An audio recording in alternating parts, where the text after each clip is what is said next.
Hi everyone, मेरा नाम ऋषभ है और आज हम लोग इस वीडियो में 5 ऐसे स्टॉक्स की बात करेंगे जो कि आपको फ्यूचर में 101% बहुत ज्यादा रिच बना सकते हैं। और उसका रीजन क्या, देखिए मार्केट ऑलमोस्ट बहुत बुरी तरीके से पिट गई। हम मार्केट क्रैश बोल सकते हैं या फिर बहुत प्यारा सा करेक्शन बोल सकते हैं।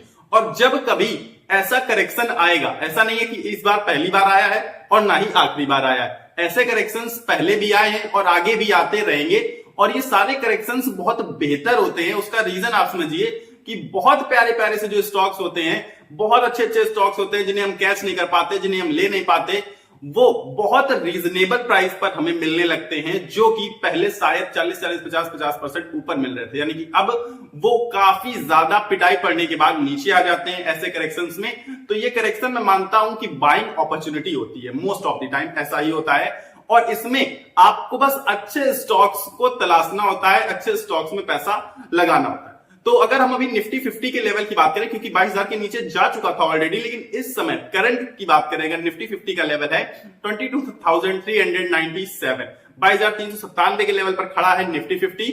और अगर हम बैंक निफ्टी की बात करें तो वो है 48,060 पर, बिल्कुल एग्जैक्ट। अब समझिए आप कि यहां से करेक्शन, मैं ये नहीं कह रहा हूं कि इसके नीचे नहीं जा सकती चीजें, बिल्कुल जा सकती हैं, लेकिन ऊपर उठने के लिए बहुत कुछ है। नीचे लिमिटेड, नीचे लिमिटेड का मतलब यहां से मान लीजिए 20,000 का लेवल चला गया, बहुत ये मेजर बता रहा हूं आपको कि इसे मेजर क्रैश बोल देंगे हम लोग फिर, तो 20,000 का लेवल चला गया। लेकिन ऊपर के लिए क्या कोई लिमिट है क्या? वो 27,000 जा सकता, 30,000 जा सकता, 40,000 जा सकता, 50,000 जा सकता। और खास बात पता है सबसे क्या है कि एक दिन जरूर जाएगा। ये भी एक खासियत है कि एक दिन वहां पर जो भी लेवल्स मैं बोल दूंगा अपनी मुंह से, वो एक ना एक दिन जरूर पहुंचेंगे, भले आज नहीं 10 साल बाद पहुंचे। पर एक बात आप समझिए कि लॉन्ग टर्म में जो ग्रोथ की थ्योरी है वो परमानेंट है। ये बुल मार्केट, ये बियर मार्केट, ये सब आते और जाते रहेंगे, लेकिन ग्रोथ हमेशा परमानेंट बनी ही रहेगी। क्योंकि कंपनी जो है वो अपना कामकाज बंद नहीं कर रही कि हाय राम शेयर प्राइस गिर गया तो अब हम अपना कामकाज बंद कर देंगे, ऐसा कुछ नहीं है। कामकाज कंपनियों का बेहतर तरीके से चल रहा है और वैसे ही चलता रहेगा। और वो उनका विजन तो क्लियर है कि उन्हें क्या करना है कामकाज, उन्हें स्टॉक प्राइस से फर्क नहीं पड़ रहा है और प्राइस भी आगे चल के भागना स्टार्ट कर देगा। तो अब आपको एक चीज समझनी होगी, बहुत छोटी मोटी चीज समझा देता हूं आपको कि ये जो बियर मार्केट है ये परमानेंट नहीं होती है, ये आती और जाती रहती है। लेकिन जो बुल मार्केट है वो परमानेंट है। मतलब आप समझने की कोशिश करिए इस चीज को कि अभी गिरावट चल रही है, पर आपको पता है कि एट द एंड क्या होनी है, एट द एंड ग्रोथ होगी, at the end bull market आएगी, एट द एंड मार्केट को ऊपर ही जाना है। सीधी सी बात है, नॉर्मल सी बात है, सब लोग जानते हैं। ये कोट सबने सुना होगा कि इंसान हो या शेयर मार्केट, जाना उसको ऊपर ही है। तो ऊपर जाने के लिए आपको 5 स्टॉक्स में आगे से बताने वाला हूं जो आपको आगे चल के आने वाले समय में, फ्यूचर में बहुत भारी मात्रा में रिच बना देंगे, यानी कि अमीर कर देंगे।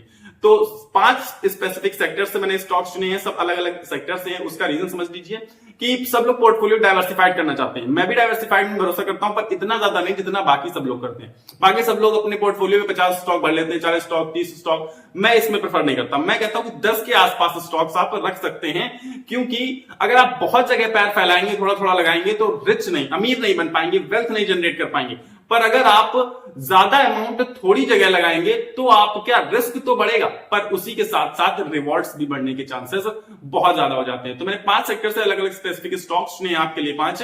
तो चलिए फटाफट से आपको बता देता हूं, ताकि आपकी जो इच्छाएं, क्योंकि ज्यादातर लोग इस समय क्या जानना चाहते हैं कि ऐसे स्टॉक्स बता दो जिनमें बहुत अच्छी बाइंग अपॉर्चुनिटी बन रही हो, या फिर जो उन्हें फ्यूचर में बहुत ही अच्छा पैसा कमाकर दे सके। तो वो पहला है हमारा स्टॉक जो है वो पावर सेक्टर को बिलोंग करता है और उस स्टॉक का नाम है अडानी पावर।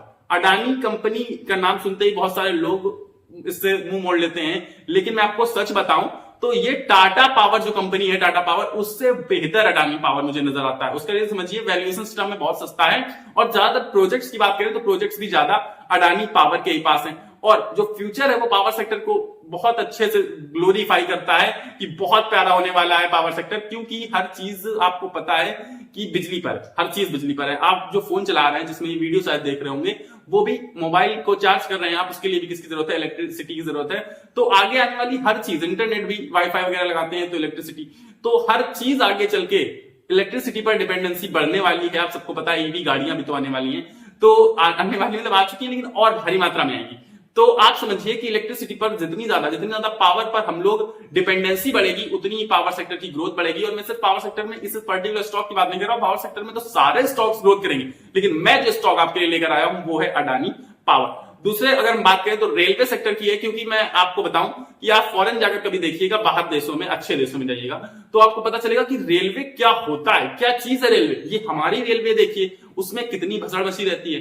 तो आगे चल के इसमें भी सुधार होना है, निश्चित बात है, और ग्रोथ लगातार होती रहेगी रेलवे सेक्टर में। अभी ग्रोथ करने के लिए बहुत कुछ बचा है। तो रेलवे सेक्टर का स्टॉक लेकर आया हूं मैं उसमें, और स्टॉक का नाम है IRFC, इंडियन रेलवे फाइनेंस, क्योंकि मुझे फाइनेंस कंपैरेटिवली ज्यादा पसंद है, और अगर वो रेलवे सेक्टर को फाइनेंस करा तो और भी बेहतर चीज नजर आती है मुझे। तो आप इसको अपनी वॉच लिस्ट में जरूर ऐड करिएगा, भले आप बाय न करें।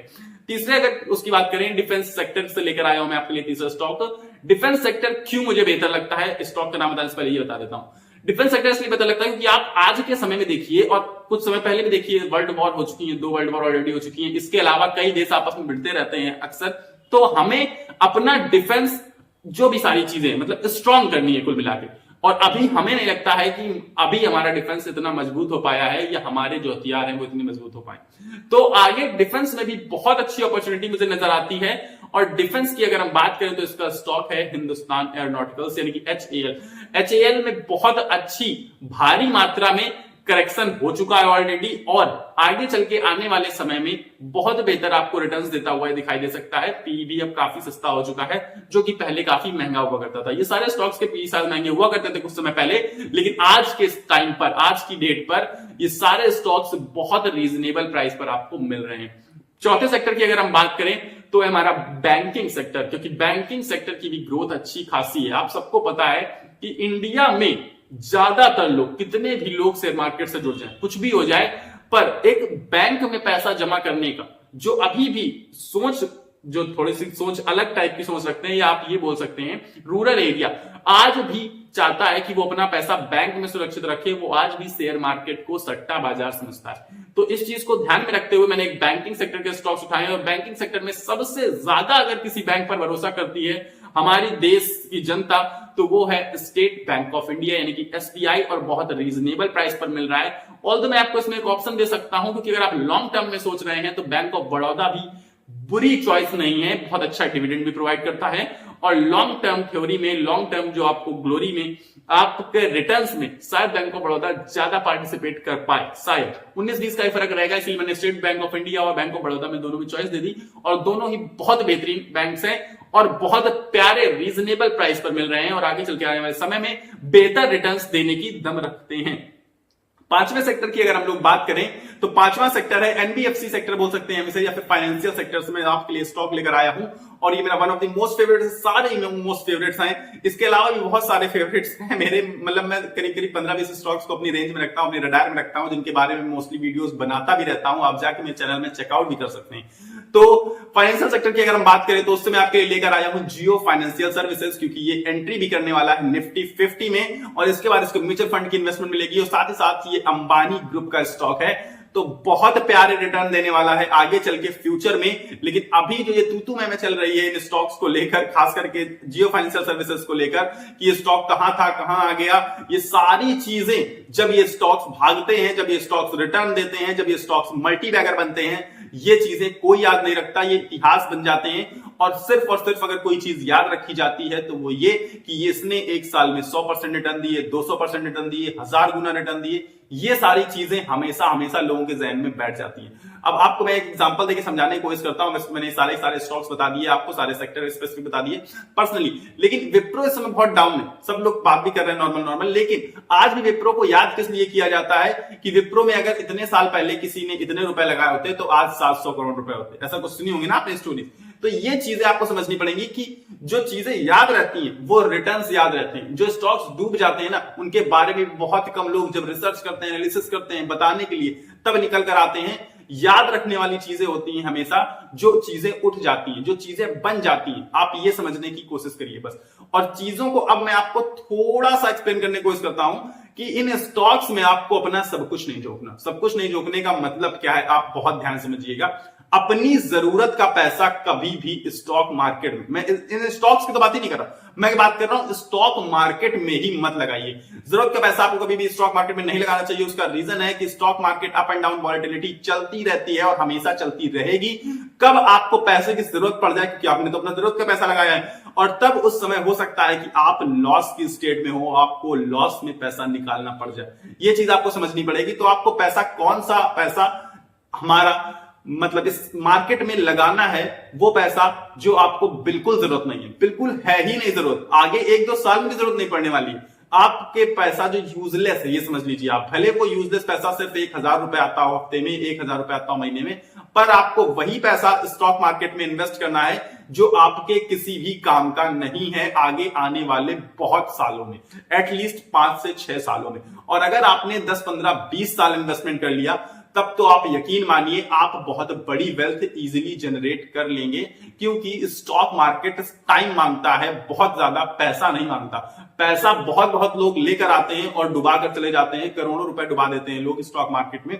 ऐसे न्यूज आप रोज न्यूज चैनल्स पे और न्यूज़पेपर पे रीड कर सकते हैं, लेकिन इस मार्केट से वही वेल्थ जनरेट कर पाता है, भले वो कम अमाउंट पैसा लेकर आए, जिसके पास बहुत ज्यादा टाइम मांगती है स्टॉक मार्केट। तो आपको वो पैसा लगाना है जो आपको बहुत टाइम तक जरूरत ना पड़ने वाला हो, भले वो अमाउंट छोटा हो। तो आई गेस मैंने आपको इसमें काफी सारी चीजें क्लियर की होंगी। अब बात रही जो 5-6 स्टॉक्स मैंने आपको बताए हैं, ये आपको बाय करने के लिए नहीं टूट पड़ना है, इनमें आपको रिसर्च करनी है, इनमें आपको एनालिसिस करनी है। मैंने सारे वीडियो सब पे बना रखे हैं, तो आप चाहें तो मेरे चैनल पर चेकआउट कर सकते हैं। लेकिन अगर आप नहीं भी चाहते हैं तो अब आप जाकर इसे अपनी वॉच लिस्ट में सारे के सारे स्टॉक्स को ऐड करेंगे, 4-6 दिन एनालाइज करेंगे, और जब बाय भी करेंगे तो 1 क्वांटिटी, 2 क्वांटिटी, 4 क्वांटिटी, 5 क्वांटिटी करके बाय करेंगे, ताकि आपको समझ में आए कि स्टॉक्स जो मैंने बताए हैं वो अच्छे हैं या फिर बुरे हैं। क्योंकि मेरा पर्सनल ओपिनियन है, मैं बाय सेल रेटिंग नहीं दे सकता हूं, इसलिए फिलहाल मेरे पास इस वीडियो में इतना ही है। लेकिन आपको क्या करना है, सबसे पहले इस वीडियो को लाइक करना है और चैनल को सब्सक्राइब का बटन नीचे आ रहा होगा, उसको सब्सक्राइब का बटन दबाकर मेरे साथ जुड़ जाना है, ताकि आप मुझसे जुड़ के ऐसे ही और वीडियोस प्राप्त कर सके और फाइनेंशियली हम दोनों लोग, मतलब हम सारे लोग आपस में मिलकर फाइनेंशियली आगे बढ़ सकें। मिलेंगे अगले वीडियो में, तब तक के लिए आपको अपनी सेहत का ख्याल रखना है। स्वस्थ रहिए, मस्त रहिए। नमस्कार, धन्यवाद।